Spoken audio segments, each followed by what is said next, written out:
Thank you. Thank you very much, everybody. Well, thank you very, very much. Vice President Vance, Speaker Johnson, Senator Thune, Chief Justice Roberts, Justices of the United States Supreme Court, President Clinton, President Bush, President Obama, President Biden, Vice President Harris, and my fellow citizens. The golden age of America begins right now.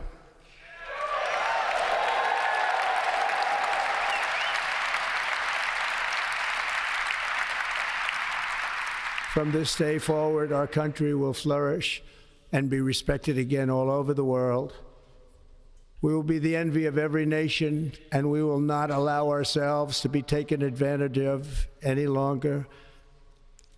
During every single day of the Trump administration, I will very simply put America first.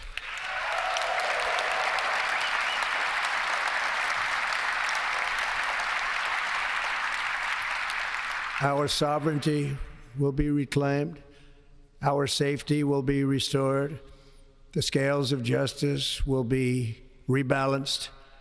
The vicious, violent, and unfair weaponization of the Justice Department and our government will end.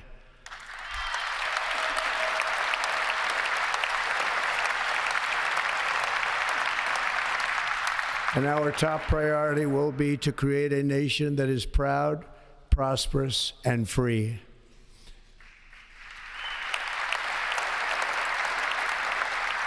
America will soon be greater, stronger, and far more exceptional than ever before. I return to the presidency confident and optimistic that we are at the start of a thrilling new era of national success. A tide of change is sweeping the country, sunlight is pouring over the entire world, and America has the chance to seize this opportunity like never before. But first, we must be honest about the challenges we face. While they are plentiful, they will be annihilated by this great momentum that the world is now witnessing in the United States of America. As we gather today, our government confronts a crisis of trust. For many years, a radical and corrupt establishment has extracted power and wealth from our citizens while the pillars of our society lay broken and seemingly in complete disrepair. We now have a government that cannot manage even a simple crisis at home, while at the same time stumbling into a continuing catalog of catastrophic events abroad. It fails to protect our magnificent, law-abiding American citizens, but provides sanctuary and protection for dangerous criminals, many from prisons and mental institutions that have illegally entered our country from all over the world. We have a government that has given unlimited funding to the defense of foreign borders, but refuses to defend American borders or, more importantly, its own people. Our country can no longer deliver services in times of emergency, as recently shown by the wonderful people of North Carolina, been treated so badly.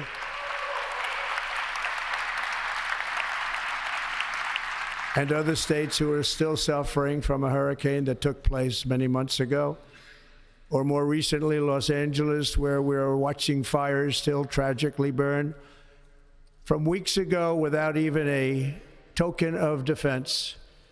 They're raging through the houses and communities, even affecting some of the wealthiest and most powerful individuals in our country, some of whom are sitting here right now.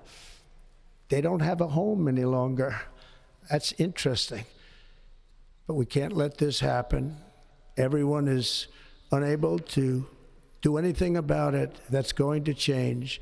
We have a public health system that does not deliver in times of disaster, yet more money is spent on it than any country anywhere in the world. And we have an education system that teaches our children to be ashamed of themselves in many cases, to hate our country despite the love that we try so desperately to provide to them. All of this will change starting today, and it will change very quickly.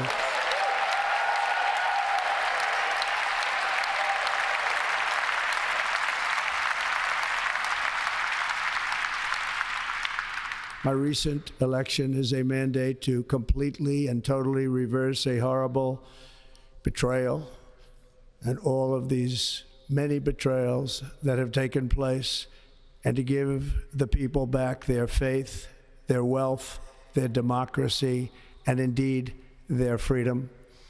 From this moment on, America's decline is over.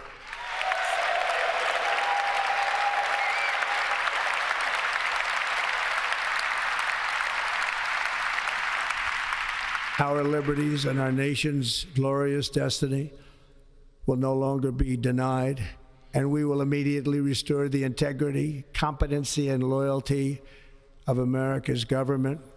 Over the past 8 years, I have been tested and challenged more than any president in our 250-year history, and I've learned a lot along the way. The journey to reclaim our republic has not been an easy one, that I can tell you. Those who wish to stop our cause have tried to take my freedom and indeed to take my life. Just a few months ago in a beautiful Pennsylvania field, an assassin's bullet ripped through my ear. But I felt then, and believe even more so now, that my life was saved for a reason. I was saved by God to make America great again.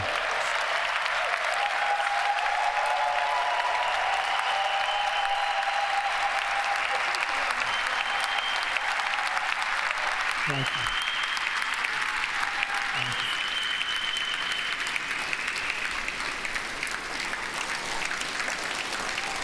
Thank you very much.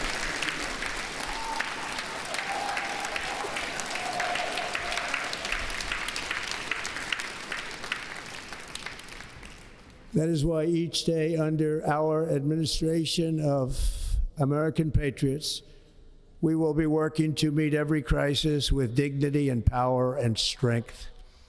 We will move with purpose and speed to bring back hope, prosperity, safety, and peace for citizens of every race, religion, color, and creed. For American citizens, January 20th, 2025 is Liberation Day.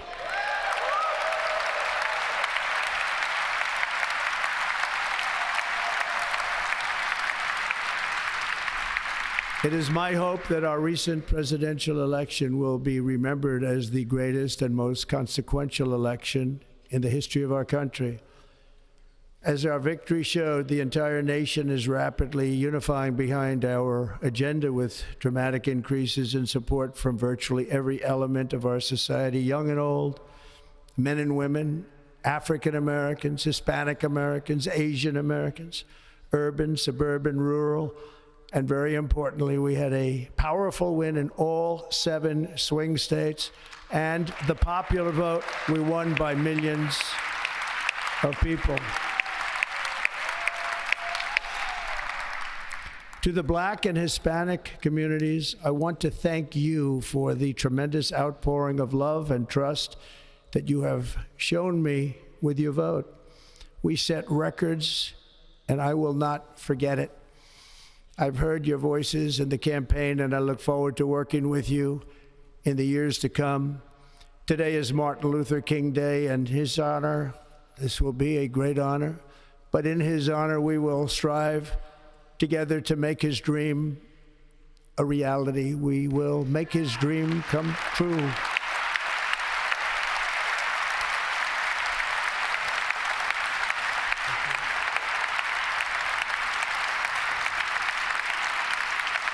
Thank you. Thank you. National unity is now returning to America, and confidence and pride is soaring like never before. In everything we do, my administration will be inspired by a strong pursuit of excellence and unrelenting success. We will not forget our country. We will not forget our Constitution, and we will not forget our God. Can't do that.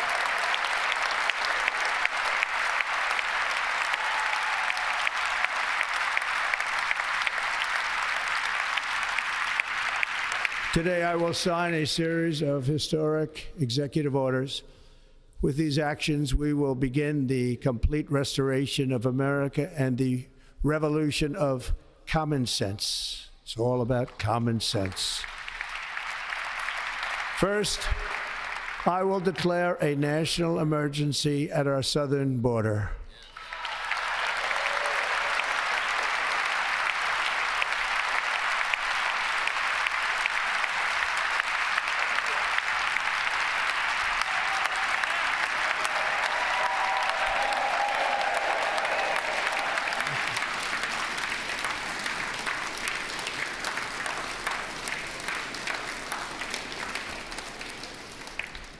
All illegal entry will immediately be halted, and we will begin the process of returning millions and millions of criminal aliens back to the places from which they came.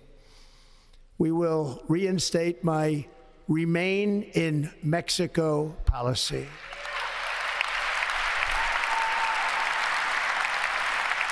I will end the practice of catch and release. And I will send troops to the southern border to repel the disastrous invasion of our country.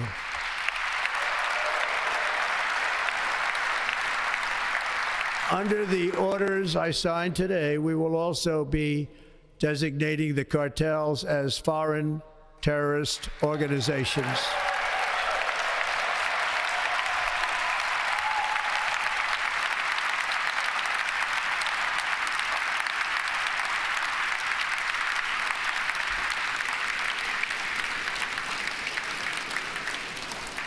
And by invoking the Alien Enemies Act of 1798, I will direct our government to use the full and immense power of federal and state law enforcement to eliminate the presence of all foreign gangs and criminal networks, bringing devastating crime to U.S. soil, including our cities and inner cities.